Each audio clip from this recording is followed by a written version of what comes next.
awena lokho nakho kuyothathwa kuwena kunikezwe lona 10. Why? Because you are a wicked and a lazy servant. Ivila elibi lenceku uyothathelwa nalokho nakho kunikezwe lona 10 because lona 10 uyasebenza wena ufuna ukusebenza, hayi ngoba awunakho nakho kodwa uthi awunakho. Kulungile ke kuyothathwa nalokho nakho ngoba angeke uNkulunkulu athathe nalokho nakho anikeze lona 10 kuukuthi ubungenakho. Kusho ukuthi uthatha nalokho nakho ingoba vele unakho, but ngoba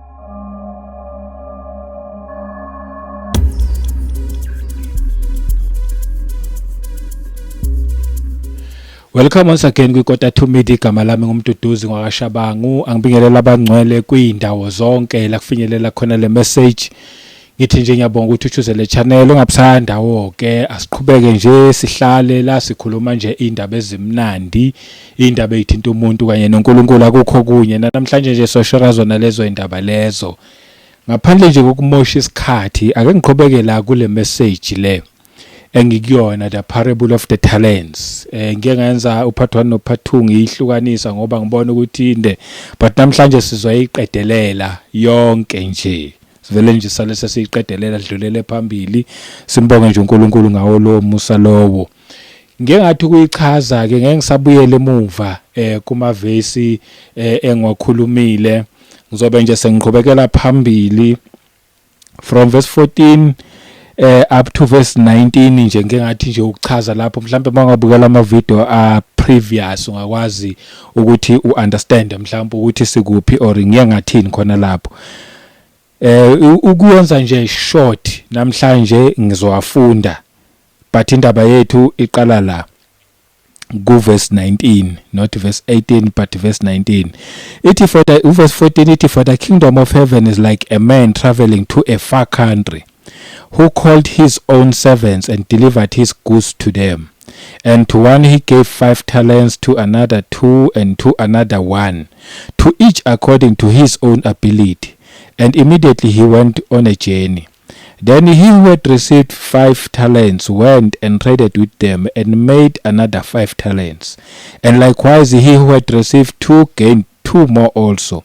But he who had received 1 went and dug in the ground and hid his Lord's money. Ngichazile nje leyo ukudlulela phambili bese ngezela nje ukwafunda lama verse ukuthi understand ukuthi imayelana nani. Ithi ke ku verse 19, after a long time the Lord of those servants came and settled account with them. After a long time, lithi the Lord of those servants came and settled accounts with them. Emva kwesikhathi eside, after a long time. Uma ungakubhekisisa kahle siyaphila nje la emhlabeni, kuba sengazathi nje futhi nje sizophila nje ingona phakade, kanti cha, sizophila nje isikhathi esincane bese sadlula, singabahambi kahle kahle la emhlabeni.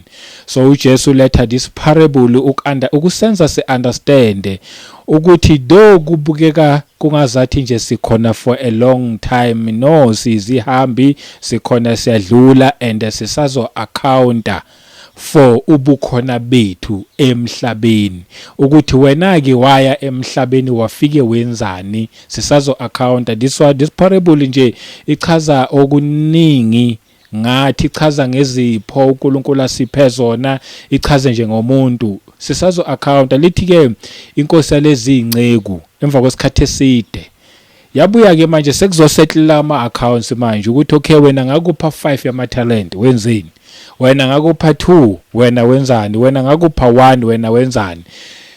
Iparable ekhuluma ngento vele ekhona ezokwenzeka after a certain time, but thina sitsheliwe nje ukuthi inkosi yabuya masinyane.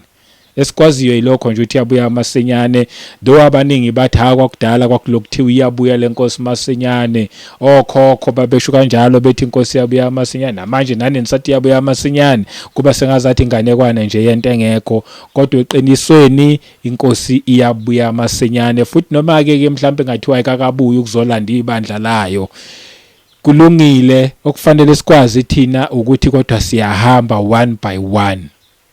Uzubone futhi ukuthi ngempela sikhona nje la isikhashana esincane siyahamba one by one, and asiphili isikhathi eside, bancane kabi abadlula ku100 years nako 90 bancane abadlula lapho. Most yethu siphila nje less yeminyaka la emhlabeni, and sisazo accounta ngoba ukhona bethu la emhlabeni. Inkosi yalezi ingceko, lezi ingceko yithina sonke, thina esikholelwa kuJesu Kristu, futhi nje sonke nje thina singabantu abaphila la emhlabeni, ngoba wonke umuntu okhona isidalwa sikaNkulunkulu.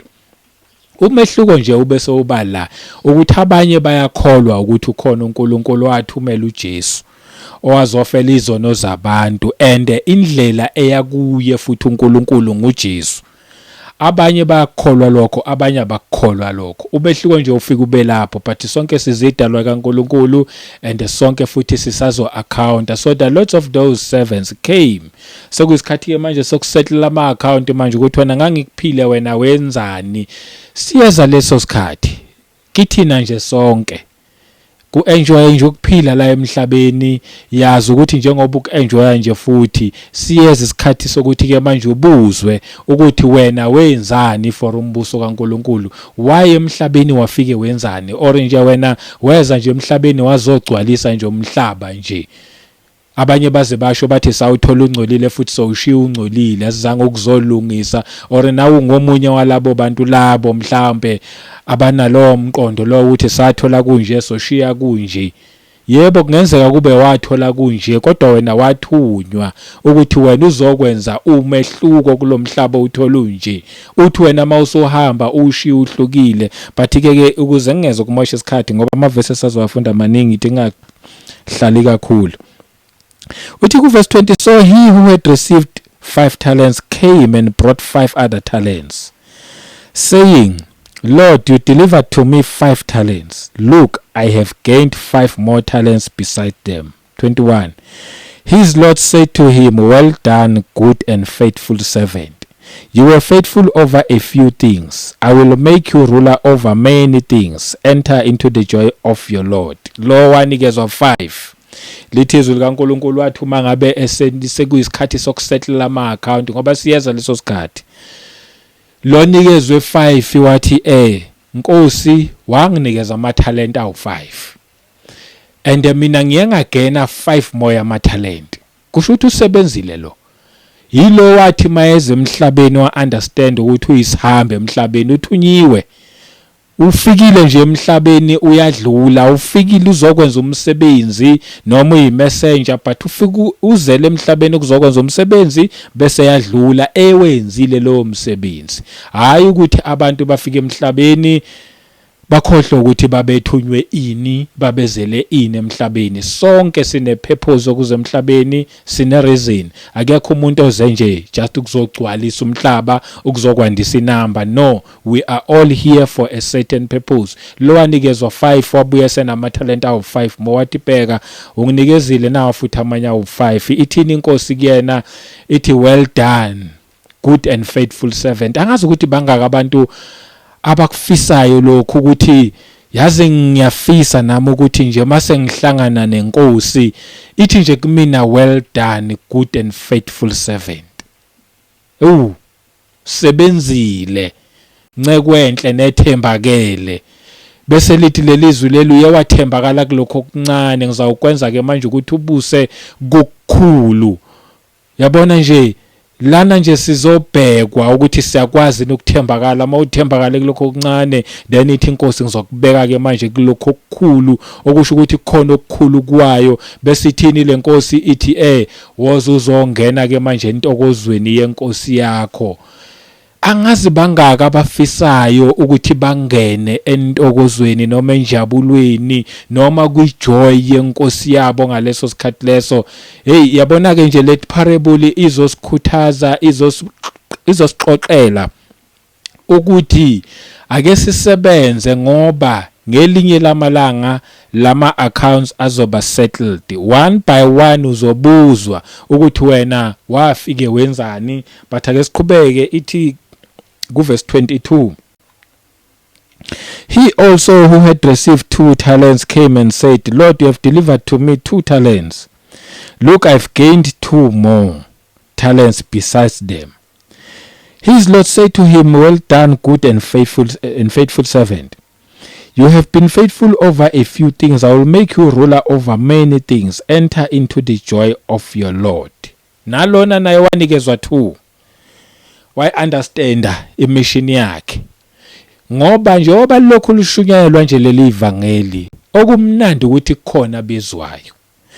Abanye bathi begxeka, bengafuna ukuzwa, bekhipha inhlamba, bethukana, benza yonke into aba-understand ukuthi bayayibambezela. Ngesikhathi wena ubhizi uthuka lokushumayezayo noma ukuxoxela indaba zombuso, ukuxoxela indaba zezwi likaNkulunkulu, uthi naba laba ababhorayo, abasibangela umsindo, abasicefezelayo.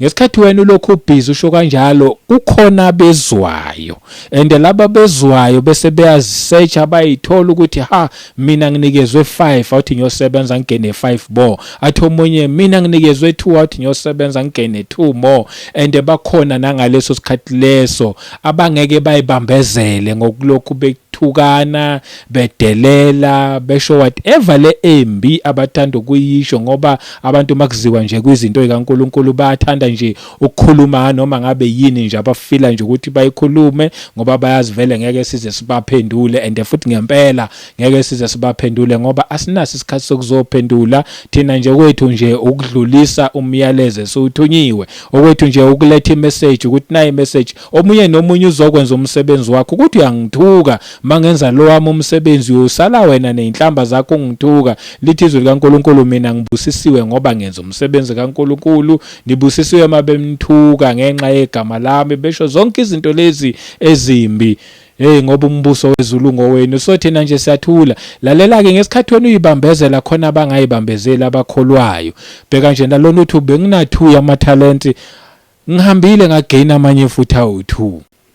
Nawa usewaletha. Ithini inkosi ithi, well done good and faithful servant. Okusobala ukuthi ngaleso sikhathi khona nje okuyobe nje kushiwa kubona nje ukuthi well done good and faithful servant. Kuyobe kumnandi kulabo bantu labo. Ngizothi nje nawe awube yilabo bantu, awube yiphathi yabo labo, kuyobe kukuhle.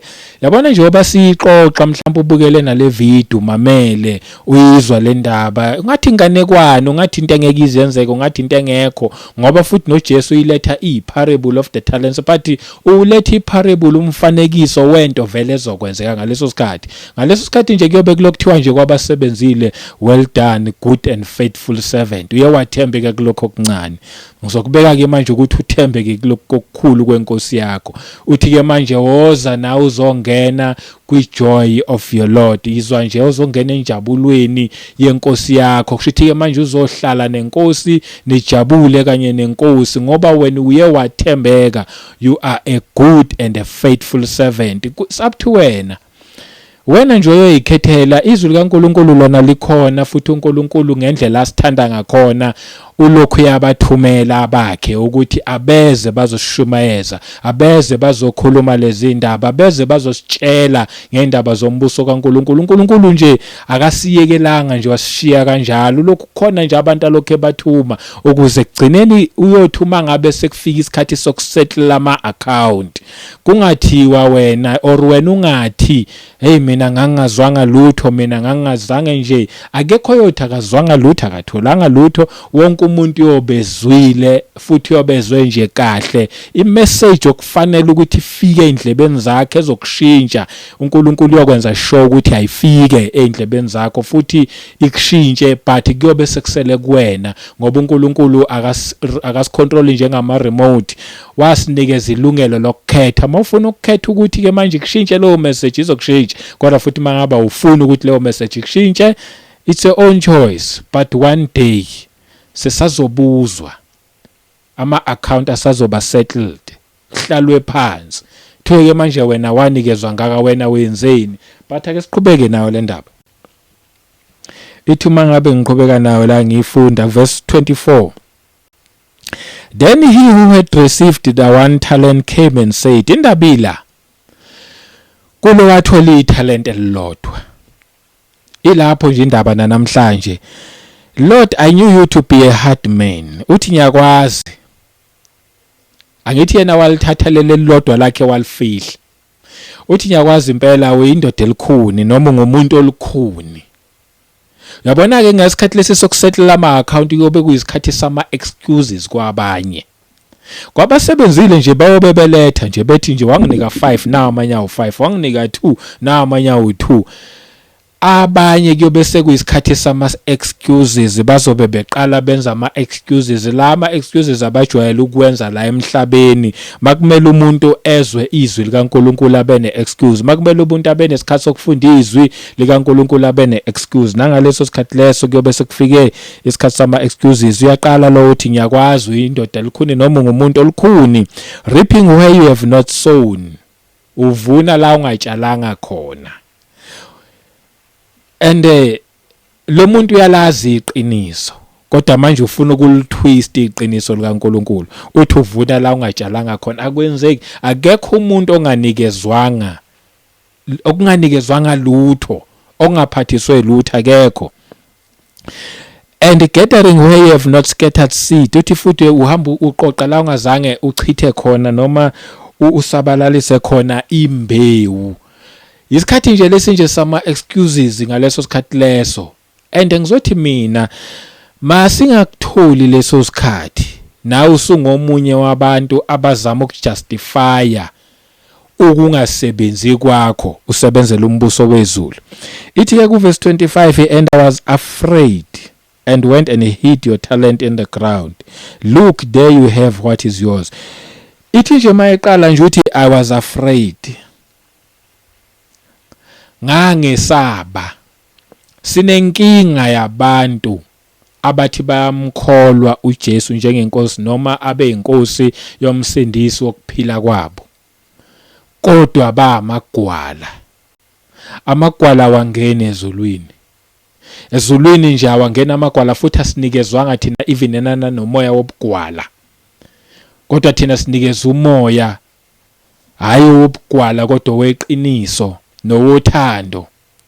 Thina sinikezwe umoya ukuthi ungathi uphile emhlabeni, uphile uthi I was afraid. Abanye abantu ngaleso sikhathi bayobe bethe ingangesaba. Omunye uyothi mina nganginamahloni, omunye obebeka lokha ebeka nalokha, konke lokho kwakungenza ukuthi ngesabe.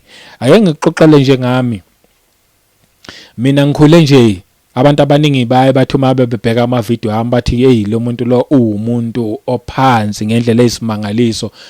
Vele nje ngikhule ngumuntu onamahloni. Yes, ngikhule nje ngumuntu onamahloni.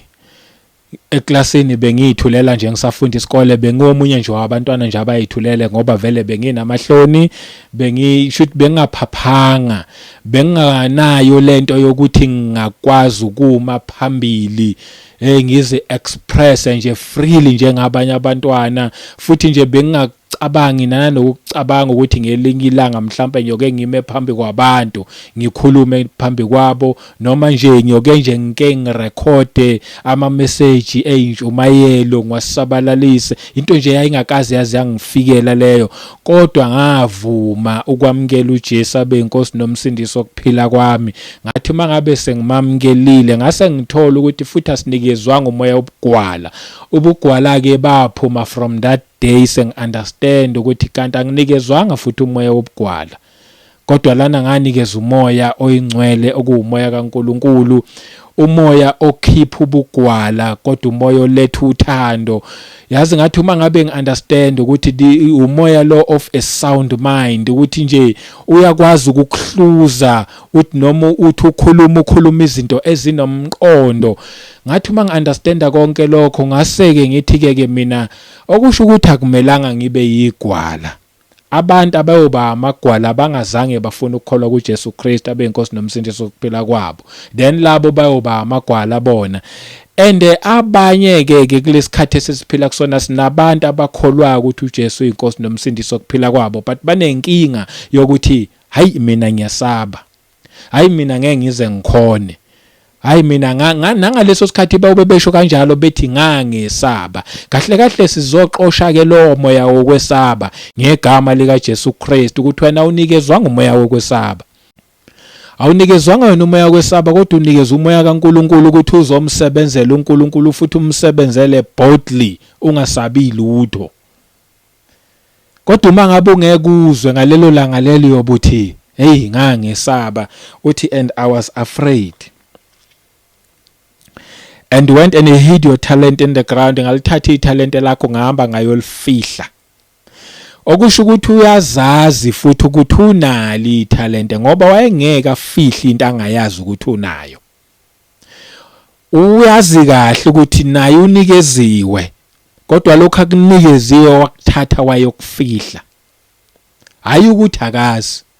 Okusobala ukuthi omunye nomunye uyazazi ukuthi unikeziwe futhi unikezwe ini kodwa manje abanye baye bakuthathe lokho abakunikeziwe bakufihle. Angikhulumi lana nje ngibengilokhu ngichaza kulama video lawa previous ukuthi angikhulumi mina ngalama talent lawa ezwe lawa akwenza ukuthi wena umuntu dume ezweni waziwe ube yicelebrity kodwa uNkulunkulu ebengalithola uduma. Angikhulumi ngalawo ma talent lawo, angikhulumi mina ngama talent lawa angenzi lutho for umbuso kaNkulunkulu, angamshintsha umuntu ukuthi akabuyisane naNkulunkulu. Angikhulumi ngetalente elimqhelisayo umuntu kuNkulunkulu kancane kancane agcina umuntu ekude noNkulunkulu. Amaningi amatalenta operateayo la emhlabeni, mase ngikhuluma nje ngamatalente amaningi operator la emhlabeni akusiwona amatalente kaNkulunkulu, amatalente aqhamuka komubi ngoba umubi yakwazi ukuthi atwist into kaNkulunkulu ayenze izosebenzela ubumnyama. That's why la matalente ayabaqhele lanisa abantu noNkulunkulu. That's why laba abantu laba othola ukuthi sebeyama celebrity ba famous, most yabo baqhelelene noNkulunkulu futhi abamfuni uNkulunkulu futhi bayamthuka uNkulunkulu. Abanye ukuthi noma bembonga bethi siyambonga uNkulunkulu ngaleli talent anginikeza lona kodwa ebesho esebenzela umbuso wasebumnyameni ngetalent elingamdumisa uNkulunkulu, ngetalent elingakwazi ukubuyisa omunye umuntu lithakeze kuNkulunkulu. Ngikhuluma mina ngomuntu ophiwe uyitalent lokuthi azosebenzela umbuso kaNkulunkulu, udumo lubuyele back kuNkulunkulu, abantu baqale futhi basindiswe babuyisane noNkulunkulu. Ngikhuluma ngalelo talent mina, italent elimfihlayo umuntu kodwa liphakamisa uNkulunkulu. Ngiyazi ukuthi la italente uma ungakubhekisise kahle uJesu lapha lithi omunye ubuyisa imali, okusho ukuthi ngalesikhathi lesi wayekhuluma ngamatalente wayekhuluma ngemali because wayenza iparable.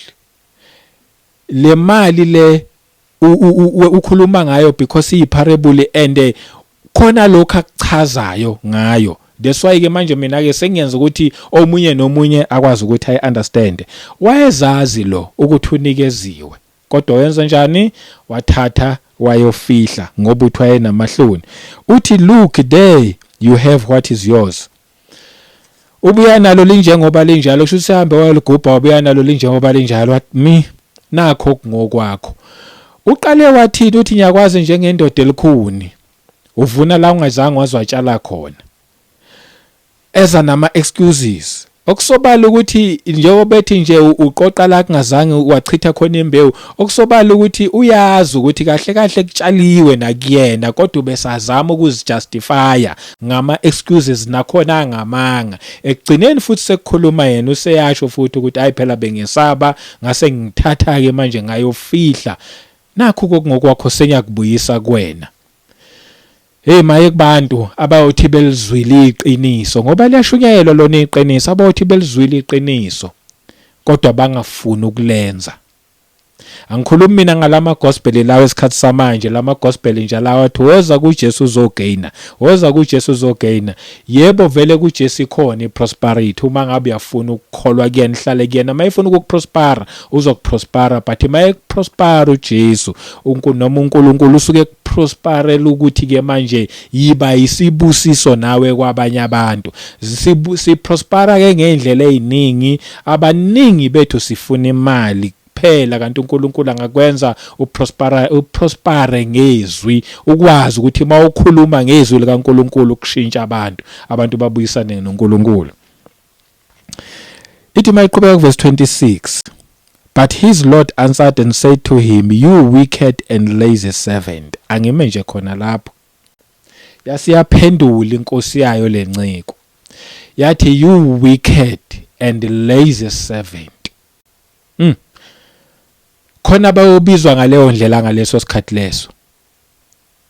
Yazi why inkosi yalenciko isho kanjalo ethi you wicked? Angiqale nje ngalelo gama lelo, inciko embi you wicked. It's because lenceku yasindiswa, yazithola ukuthi ubani, yathola nethalente layo, yaba selfish. Ubuselfish bayo bayenza yaba wicked noma yaba yimbi. Wajabulela nje ukuthi as long kusindiswe mina kuphelile. Sinabantu abanjalo today. Abakwazi ukusherela omunye umuntu ukuthi hayibo ukhona uJesu inkosi nomsindisi ngayi izono zathethelelo. Abakwazi, bajabulela nje ukuthi as long as mina ngathola insindiso sekuphelile. Phelele kuyena umuntu, akakwazi ukudlulisela kwabanye abantu. And uma ngabe kuukuthi umuntu onjalo ujabulela nje wena nje uhlala ubonga wena nje, ngiyabonga baba ngokungisindisa, ngacishe ngadlula emhlabeni ngingazange ngasindiswa ababanye yabonga, kodwa kuphelele kuwena, ngiyasaba. Hleze nawe ube ngomunye weyinceke ezimbi, wicked and lazy servant. Why futhi aphinda athi lazy servant? Because uphenduka kube umuntu oyilivila ongafuni ukusebenza embusweni kaNkulunkulu. Amavila awafuneki, kuyasetshenzwa lapha. That's why wathi uJesu mangabe nje uqala nje umsebenzi wakhe walanda amadoda asebenzayo, wathola ababedoba ofish emanzini, kwakwamadoda asebenzayo, waqoqa bonke abantu abasebenza, abanye kwakwama tax collectors, omedu, bonke ubalanda besebenza ngoba uNkulunkulu usebenza ngabantu abasebenza. Amavila kawafuni, laleli vila alifuneki kulombuso kaNkulunkulu. Mawuyivila khohlwa, kuyasetshenzwa kulombuso. Sonke size emhlabeni, yebo once wakholwa kuJesu aba inkosi nomsindisi wokuphila kwakhe, izono zakho ziyathethelelwa, but that's not all. Kufanele ke manje lokho akufaka ngaphakathi kwenu uNkulunkulu bese yaqala uyakuperforma, kwenzeke kusizakale nabanye abantu. Ungabi yivila futhi ungabi inceku embi eyivila elingafuni ukusebenza. Jabulele nje ukuthi nje wena nje is about wena kuphela. What about abanye abantu? Awufuni nabanye abantu bona basindiswe.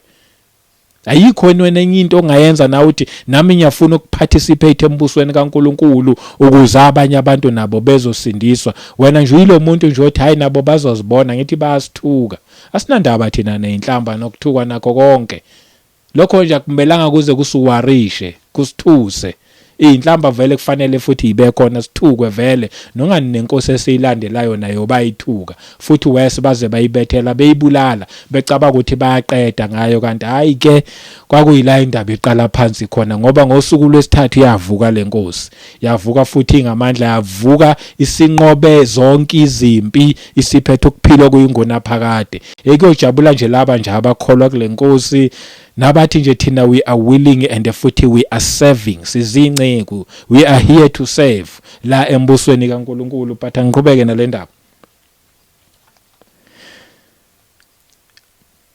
Ithi, but his Lord answered and said to him, you wicked and lazy servant, you knew that I reap where I have not sown. Ubuwazi ukuthi ngivuna la ngingatshalanga khona. Ithi manje uJesu sebuyisa lamazwi akhe. Kahle kahle wena iqiniso uyalazi ukuthi nje uyisigebengu esinama excuses and gather where I have not scattered seed. Kahle kahle uyazi ukuthi futhi nala engazange nje ngaze ngabeka khona imbewu kodwa ngifike ngizoqoqa khona lapho. Uthi you knew.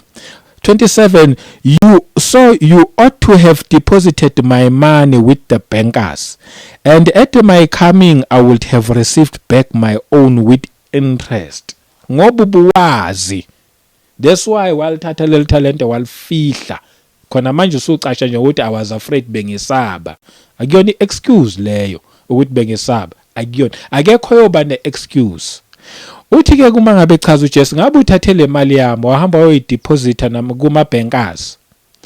Laba bakwazi ukubhenka ke manje bebezoyithatha leyo mali oyidepositile bayisebenze ibe ne-interest. Ngabe manje njengoba isibuya kinkosi, ngoba siyeza isikhathi sokusettle ama account, ngabe ke manje ngalesi sikhathi sibuyile ke lenkosi, nawe usuyasho ukuthi owawunginikeze khona ngakunikeza ama-bankers, ile mali wanginikeza yona ngayinikeza ama-bankers, and bona ke basebenza ngithi bona banolwazi ukuthi bayisebenza kanjani.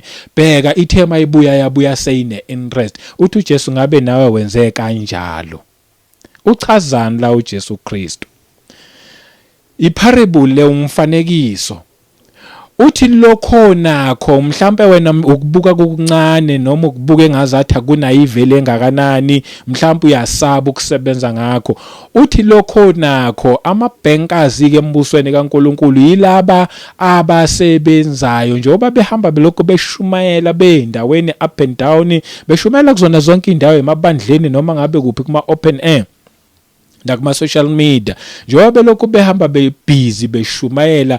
Uthi nawe ngabe uye wathatha le mali wadeposita, kusho ukuthi nawe ngabe uye wathatha leli talente noma lesi siphiwo naso noma lokhu uNkulunkulu akunikeze khona, wathi yazi nami awuthi ngideposit, awuthi ngifake la khona laba bama-bankers laba basebenzayo.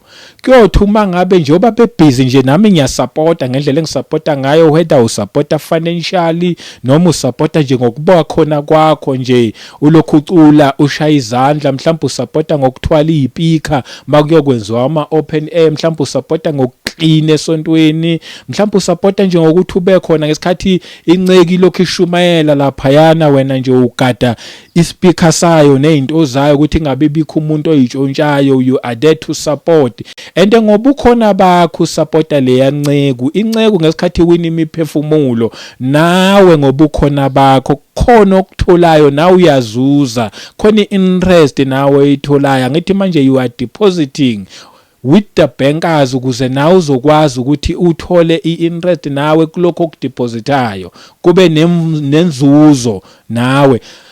Ziningi indlela zokusupporta lo msebenzi, but sandelwe abazalwane kulesikhathi samanje who are not willing to support umsebenzi kaNkulunkulu. Abawusupport nganoma ngabe yipi indlela. Uhlangana nenceki yenze open air somewhere ndawana thizeni ishumayela, adlula umzalwane osindisiwe, angabi nasikhathi even nje nokuthi nje ame mhlawumbe athi ukuyisupporta nje lowo nceku noma njalo khethi nje amen nje eyipha amandla, angabi naso leso sikhathi leso umzalwane othi naye usindisiwe, adlule ayibuke nje le yanceku yenze open air ishumayela, angasasho nani ukuthi nawo no 10 rand noma 20 rand ukuthi awubakithi inceku mayiqeda nje ithi ukwehlisa ngoba ukumemeza uyajuluka lapha yonke into ithi ukwehlisa. Usindisiwe awukwazi nje nani ukuthi mhlambe nje inceku njengoba ishumayela kangaka izobuyela emuva ngeenyawo, ngoba ngiyazi nani ukuthi iqhamuka kuphi. Mhlambe mangishiya something izokwazi ukuthi bese yagibela ikhuthale even na next time ukuthi awu yazi kunabantu abanikelayo abawenza lo msebenzi ube lula, abathunywa uNkulunkulu. Sandelwa abantu abagodlile, abafihlayo, abangafuni ukusupport umsebenzi kaNkulunkulu, abangafuni ukwenza lutho nje, bafihlile babambile ngoba bathi bona baphiwa one. Yingakho bethathile befihlile, yingakho bethi ngaleso sikhathi leso thina sothi hayi sasesaba, thina sasinamahloni, I was afraid. So bese ngeke isikhathi sama excuses yobutshela ukuthi wawunakho, ukuthi nje ngoba wafuna ukuba selfish nokuba yivila, kwakumele ngabe wathatha okungenani wadeposita to with the bankers, bekuyothi masekubuya kubuye sekune interest. Akekho ngathi mina yikho into engingayenza. Sonke sinikeziwe, sonke we are to do something. Khona nje uNkulunkulu njengoba ngikhuluma nje akhuluma nabo right now abathintayo ukuthi yazi nami ngakwenza okuthile, yazi nami ngakwenza okuthile, ukuze ngalelo langa lelo ungeke ube ne-excuse. Nawe kuyothiwa well done good and faithful servant. Kodwa kuma ngabe kuukuthi wena ufuna yonke into ize nje kuwena, ibe ngeyakho, ufihlile into kaNkulunkulu, awufuni ukusupport umsebenzi kaNkulunkulu, ayisiyeza nakwena leso sikhathi leso. Omunye umuntu uzothi maye ngizwa ngikhuluma manje acabanga ukuthi useqalile kushaba ngusefuna imali. Angifune imali zabantu because ngiyazi komunye kuyofika le ndaba njengokuthi kusho ukuthi ufuna sinikele kulo msebenzi awenzayo. Lalela uyonikela nje uma ngabe kuukuthi uNkulunkulu uyafuna ukuthi unikele, vele uyobuyasiza. Kanti futhi uma unganikeli uzobe unganikeli and umsebenzi kaNkulunkulu uzobe lokhu uqhubeka, ngoba uNkulunkulu uyakwazi ukuyisupportela umsebenzi wakhe futhi uzowusupporta futhi uyawuthwala and uzowuthwala futhi uqhubeke. Mina ngishumayelela ukuthi wena kusasa ungabi ne-excuse, kodwa ngikutshela lezi ndaba lezi ukuthi ngenzela ukuthi kusasa uthi nawe nakho wanginikeza khona, nganikela ngakho ngase ngigena futhi another talent, mhlambe 5 more maybe 2 more. Ungabi umuntu ozothi I was afraid. Wawusabani? unomoya kaNkulunkulu, unoNkulunkulu, wathi uyasaba, wasaba ini? Ngishumayelela nje mina ukuthi phenduka. Imessage lethi phenduka. Yebo usindisiwe, but izenzo zakhe azikhombi ukuthi usindisiwe. Zidinga ukuthi uthi ngiyarepenta, nami ngiqale ngisebenzele umbuso kaNkulunkulu. Izenzo zethu azikhombi ukuthi ngempela sisindisiwe. Izenzo zethu nje zikhomba nje ukuthi yebo sasindiswa kodwa still nje sisayivila phela. Angiqhubeke nawe ngiqedelele le ndaba. Ithi ku verse 28, therefore take the talent from him and give it to him who has 10 talents. 29, for to everyone who has more will be given, and he will have abundance. But from him who does not have, even what he has will be taken away. Inkosi ke yaleyo nceku yasithatha leli talent, yanikeza lona 10. Lithi lelizwi leli onakho uyakunikezwa, and futhi yakunikezwa kube more, and yonikezwa in abundance, kusho ukuthi yonikezwa kuchichime.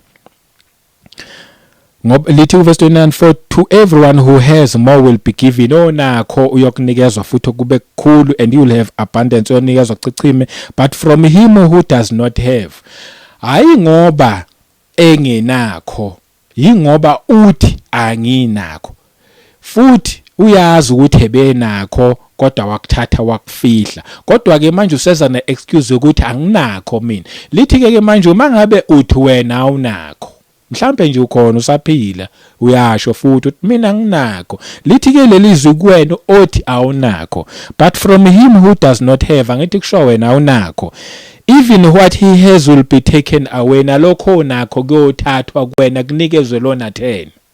Why? Because you are a wicked and a lazy servant. Ivila elibi lenceku uyothathelwa nalokho nakho kunikezwe lona 10, because lona 10 uyasebenza, wena ufuna ukusebenza. Hayi ngoba awunakho nakho kodwa uthi awunakho. Kulungile ke kuyothathwa nalokho nakho, ngoba angeke uNkulunkulu athathe nalokho nakho anikeze lona 10 kuukuthi ubungenakho. Kusho ukuthi uthatha nalokho nakho ingoba vele unakho, but ngoba you are a wicked and a lazy servant, umubi, ivila, uzawuthathelwa nalokho nakho kunikezwe lona 10. Isikhathi sokusebenza lesi. Thina kufanele sishintshe, singenzi mhlambe njengabanye abasebenzile before embusweni kaNkulunkulu.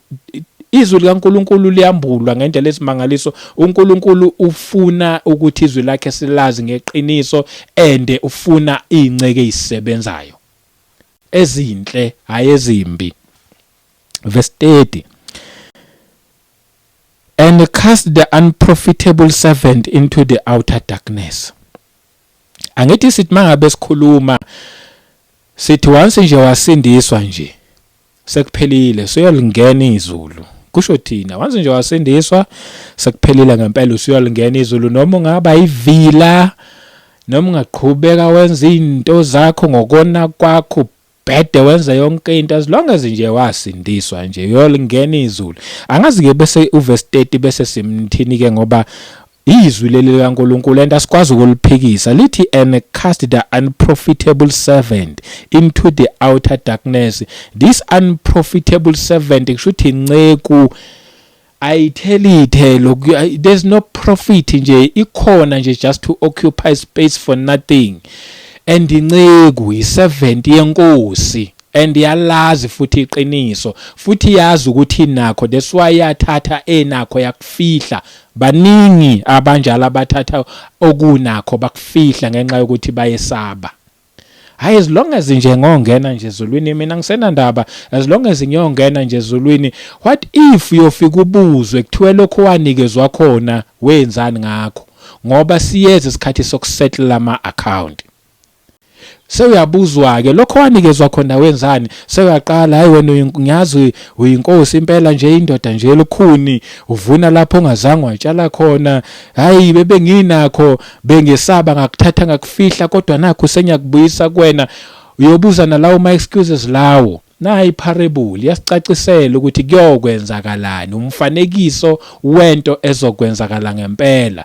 Kuyothathwa leyo nceko unprofitable, ayitheli ithelo, se wicked and a lazy servant nje ikhona nje just to occupy space nje, lithi yothatha ilahlelwe ebumnyameni obungaphandle. Akusho mina, khuluma iBhayibheli. Amavila wafuneka kufuneka izisebenzi, ube yinciko, ube yiservant, usebenza, ayivila. Isikhathi sokuvila apha siphelile. And cast the unprofitable servant into the outer darkness. Lithi ke, there will be weeping and gnashing of teeth. Kuyoba khona ukukhala nokugedla kwamazinyo ngaleso sikhathi. Hawu kodwa nami njena bengiyinceke yakho, hawu nami njena yabona nje ama excuses ayobe khona but ayobe ngabe senamsebenzi. Lithi izwi likaNkulunkulu kuyoba khona ukukhala nokugedla kwamazinyo. Hayi ngangicabanga nje ukuthi izinceke zakho nje zifuna izimali zethu. Hayi ngangicabanga nje ukuthi mangimsiza mhlawumbe ngimkukisa izipika usezongijwayela, usezocabanga ukuthi mina sengiyisisebenzi sakhe. Awenzeli yena njengoba umkukisa izipika, umncedisa ngakho konke, uklina, wenzani, usula izitulo esontweni. Awenzeli umuntu, uzenzela wena. Ukuthi sebeyakujwayela, sebekubuka njengomuntu ingazathi uyisisebenzi sabo, jabulela because you are a servant. Awenzeli bona, abayithathi advantage yakho, but wena wenzela umbuso, ngoba ngelinye ilanga sizobuzwa, siyeza isikhathi sokusettle ama account. Angazi ukuthi wena uyobukuphi, uyobe uthini, uza nayiphi excuse, but izwi lona uyobulizwile. Amavila wafuneka embusweni kaNkulunkulu, kufunakala izisebenzi. Mangaba kwakamamukela uJesu abe inkosi nomsindisi wokuphila kwakho, asikho esinye isikhathi edlula lesi, mthathe, kholwa, mconfesse uthi uJesu uyinkosi nomsindisi wokuphila kwami, futhi ngiyakholwa ukuthi uNkulunkulu wamvusa kwabafileyo, ngiyakholwa ukuthi ukhona uyaphila, ngiyakholwa ukuthi izono zami seyithethelelwe, ngiyakholwa ukuthi njengoba nje sengihamba naye uyongigcwalisa ngomoya oyingcwele, and lo moya oyingcwele uyongenza ngiphumele ngaphandle, ngisebenze, ngingafani nalezi ezinye izinceke ezasindiswa zavele nje zakhohlwa zangasebenza, kodwa wena ube yinceke ezophuma ngaphandle yosebenza. Igama lami ngumduduzo kaShabangu. Wasiphinde sihlangane kwivideo elandelayo. Ngiphinde nginibonge ngokushare lama messages, ngibonge bakhona bajoyina abangama-member kule channel and ama-fans enu, angifuna uqamba amanga, ayasisiza kakhulu. Siyabonga ama-channel members, ngiyabonga nje ngakho konke okuhle, ama-comments, ama-subscribers. Qhubekani nje nishare, niyandise le message idlulele phambili, as long as kuyi-message ephilayo asiyishareni.